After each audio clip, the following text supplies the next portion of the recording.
Welcome back to The Verdict. Mick Cornett with Kent Myers is going to reintroduce our guest.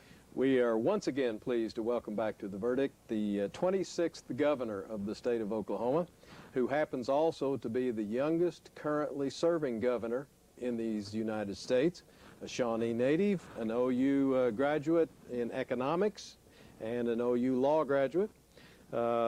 His wife is the First Lady Kim, and three lovely daughters. And he is once again returning to The Verdict, and I can't tell you how much we appreciate your time. The viewers really enjoy your appearances here. Well, it's always my pleasure, Kent. The topics we're going to talk about this week are not directly related to what we talked about last week, but let's start with the subject of corrections. We have noticed in the press and other places that, of course, the budget deficit being what it is, and corrections needing more money or needing as much money as they can get, the alternative to them getting money may be alternative programs on warehousing prisoners, letting some prisoners loose sooner than their terms. Where are we on funding corrections, and what is your view about alternative programs so that we don't put so many people behind bars? Well, you know, obviously I think we have to be smarter on crime. We're plenty tough on crime in Oklahoma, and I certainly support that, but we need to be a little bit smarter on the way we do warehouse our inmates. You know, first of all, we have to recognize that Oklahoma consistently is in the top 3 in the nation in terms of incarceration rates. We incarcerate more people per capita than virtually every other state in the nation. Is that just because of our frontier mentality, or why is that? You know, no, I don't really think so. I'm not exactly sure why that is, but except that I think we have very good law enforcement officials. I think we have very good prosecutors, and they catch the criminals and they prosecute them. And I don't think it's that our people are any meaner than anybody else's. I just think we've got good law enforcement officials and prosecutors. But if you realize that our corrections budget has more than, or has just about quadrupled in the last 10 years. It's gone from a $100 million annual budget to a $400 million annual budget. The corrections budget has grown at a rate significantly faster than any other agency in state government. Why is that? It's really hard to say. I mean, obviously, because our prison population continues to grow at significant rates. Our prison population in the last 10 years has just about doubled. The budget has just about quadrupled, as I said. Part of the reason is we ran out of prison space. And so we had to go out and contract with all these private prisons, and most of that occurred under the Keating administration because we ran out of space. And the private prisons cost us more money than it costs us to house inmates in our own facilities. But you have this little hurdle of the original capital cost of building a new prison. That's pretty significant too. Well, are these proposals that may promote a more effective use of alternative punishments, are those ones that are making progress in the legislative process, or are they dead? Well, no, I think there's still a whole lot of issues and proposals on the table in terms of how we approach this corrections problem. And it's very politically contentious. Some people use it as kind of a political hot potato, but we've got to explore every alternative. I believe that. We've got to do some things differently. We need to have reintegration programs. You know, we have to realize that some 98% of our prisoners ultimately get out of prison and come back into our communities. We have not been smart about the way we reintegrate them into society. There are many, many prisoners who are in maximum security until the day they're let out on the streets. Now, that is not the best place to get somebody ready to go back into society, to reintegrate them into society. You probably need to take some other steps. There are things that we can do, I think, to those that are within a certain period of time from release, say 90 days, 60 days. We can work them into halfway houses. We can work them into other types of cheaper warehousing where you still have supervision and monitoring, but it helps them get a job. It helps them become productive once they do get out, as opposed to just being dumped on the streets, right out of maximum security onto the streets, no job, no training, no ability to really survive. Are there any alternative sentencing proposals saying, let's don't send this kind of offender to a prison, let's put them in some kind of other type of program, rehabilitative type? I think alternative sentencing is always something that's discussed. Community corrections is always something that's on the table. We have a community corrections program that is, in my view, not being properly utilized. We've got to, you know, it's not enough just to do things at the back door where we turn them out. We've got to look at the front door too, and we can't just start releasing people just willy-nilly without any kind of real smart criteria. Some people would maybe propose that, but I certainly don't. But we also have to look at, even though we're releasing prisoners at a certain rate, we're bringing them in the front door faster than we're letting them out the back door. And we need to look at alternative sentencing. Drug courts is a great program. We could expand the drug court program that keeps people out of prisons, our community corrections program, where we take the nonviolent offenders, and I'm talking about nonviolent offenders, people who are not a threat to our person or our property, and rather than just warehousing them at an annual cost of about $18,000 a year, let's get them into a community corrections program where we make them get treatment for any drug or alcohol problem they have, and we make them get a job to pay for that treatment. We make them get a job and pay restitution to the victim, something that rarely happens in today's criminal justice You're wanting system. them to be productive while they're being punished. Absolutely. And save the state money at the same time, and be better prepared to get out on the streets when they do get out. Let me change the subject just a little bit, or considerably. Let's talk about uninsured Oklahomans. We've seen a lot recently that there are hundreds of thousands of Oklahomans who have no health insurance. Right. And that could be catastrophic as those people become charges on society for their medical costs. What can we do? What should we do, if anything, about that? Well, we have a responsibility in government to certainly to protect the people of Oklahoma, to provide certain transportation infrastructure, public safety. And I think for those who are unable to fend for themselves or to take care of themselves, we have a responsibility. We do have about 650,000 Oklahomans who are uninsured today. One of the things that was just in the news recently, with the severe budget shortfall that we have, our health care authority was facing cuts, and if they had made certain cuts, it would have literally forced about 140,000 indigent Oklahomans, disabled Oklahomans, children, pregnant women, out of the program, the Medicaid program, where they would have no health insurance.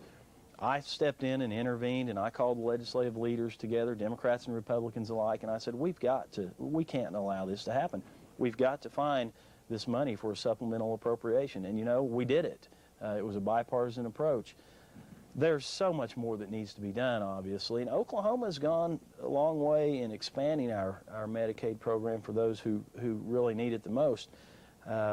Prescription medications are really driving the cost of health care.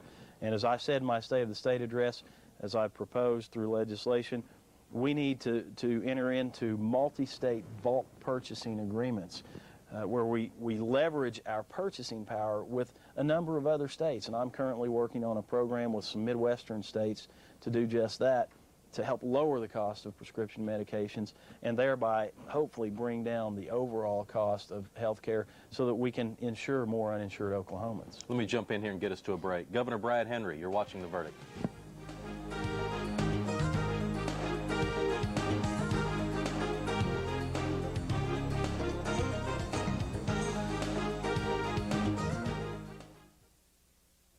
Way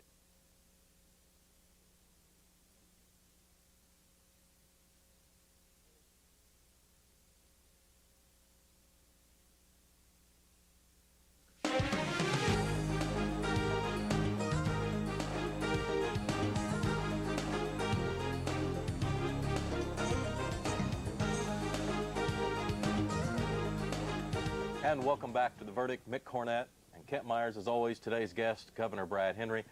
Governor, during the campaign, several times you mentioned the term stop the bickering, and I think you were talking on several different levels, but my question is, now you've been in the office 3 months or so, has anybody stopped bickering? And who are you referring to exactly the times that you brought that up? Well, it's probably broader than what some people realize. It's a phrase that I've used all across this state since the election, too, in my speeches. What it really means is that we're all Oklahomans first. I mean, that first and foremost, we're Oklahomans. We're not Democrats or Republicans. We're not people who live in rural areas or urban areas. We're not Tulsans or Oklahoma Cityans. We're all Oklahomans first. And we've got to stop this petty bickering among Democrats and Republicans, among Tulsans and Oklahoma Cityans, business and labor, the different ethnic groups. It really accomplishes very little for us to do that. If we will realize that we're all in this together, that we're all Oklahomans first, and we'll lock step and lock arms, we will move this state forward. Nothing can stop us because we have the assets, we have the intellectual capacity. We've just got to get past some of the pettiness, you know, this Tulsa-Oklahoma City thing. I've never understood that. And we, you know, there are those that think what's good for Tulsa is bad for Oklahoma City, and vice versa. Look, what's good for Tulsa is good for Oklahoma. What's good for Oklahoma City is good for Oklahoma. And every other community, from Ida Bell to Guyman and Miami to Altus, whatever is good for those communities is good for Oklahoma. We're not competing against each other in this state. We're competing against other states. We're competing nationally and globally. We've got to get over the pettiness and be Oklahomans first, move this state forward, and we can do it. Prior to your couple of appearances here on The Verdict, we had some significant bickering between doctors on the one hand and trial lawyers on the other, dealing with the subject of the cost of medical malpractice insurance in Oklahoma and the fact that it's gone up rather dramatically. The reasons for it are subject of great debate. I know that you've addressed that directly in appointing a commission. Tell the viewers what you did and why you did it and what you hope to get from this commission. Well, there's been a lot of discussion, especially coming from the medical community, that medical malpractice insurance rates continue to rise to the point to where they can't afford to practice. We really haven't seen that to a significant degree in Oklahoma, although insurance rates have gone up some, but not like they have in some other states. I always want to be proactive and move preemptively, if I can use that term. So I said, let's appoint a blue ribbon task force with expert doctors and insurance people and those who represent hospitals and doctors and insurance people, as well as trial lawyers. We appointed Dean Andy Coates, former Crow Dunlevy colleague of yours, as the chair of this committee. I think he will rule with a very calm, even-handedness. But iron hand. But iron hand, that's right. But the idea here is for these experts to call in other experts from around the country. For instance, they've got some experts coming in from California to talk about the California experience that people cite, and to look at and identify the problem in Oklahoma, if indeed one exists, and then come back to us in the legislature with some reasonable solutions to address those problems so that the real problems don't ever surface in Oklahoma like they have in some other states. That's the goal.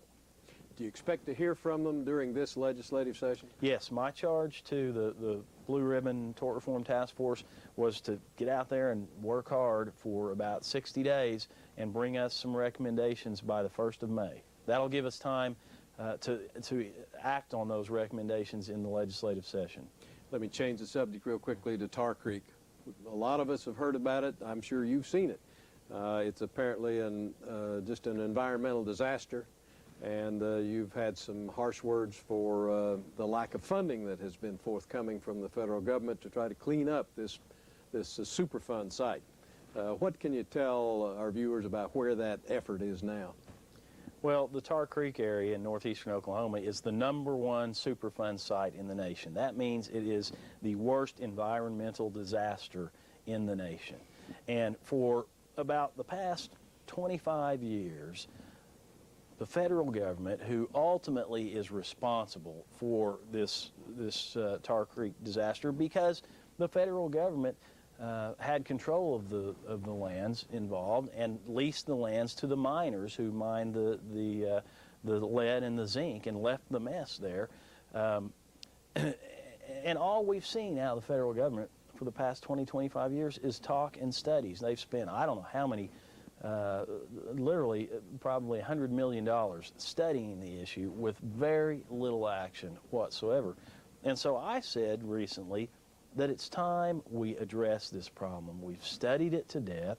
The federal government under CERCLA, and I'm not going to get into all the legal niceties of that federal legislation, but the federal government, I believe, is responsible for the cleanup of this mess.